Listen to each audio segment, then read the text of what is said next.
Yeah, I mean, first of all, I think it's important to make clear that my statements in no way were meant to represent the entire group of people. In fact, I was very clear when the RIF was actually occurring in October and November that a number of the teachers who were being laid off, unfortunately, were new teachers, promising teachers who we weren't able to see what their potential was, solid teachers, but that we also were fortunate enough to be able to conduct the RIF in such a way that we in some schools were able to take quality into account as well.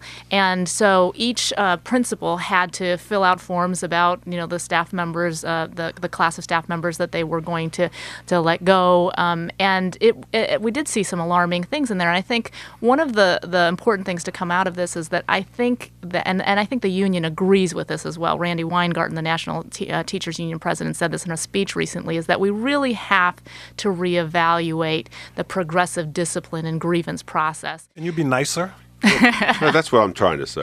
Can you be nicer and still be aggressive and successful?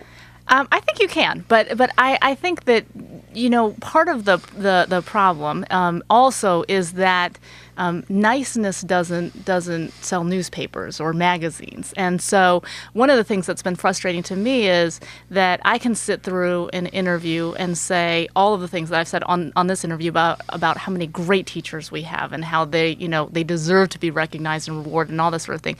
And if during the course of that interview, I also say, but you know what? We also have some teachers who don't belong in the classroom and who we need to move out. Then oftentimes that's what the news is, right? It's the media's fault. No, it's not the media's fault. I just need to understand that dynamic exists. That's really what gets people excited and gets people to turn on their radios or sell the newspapers. So. But it's also accurate in some sense. But when I tell people, look, the 700 planes take off and land at National Airport. We're only interested when one doesn't make it. So that's kind of the news in the harshest way I can say it.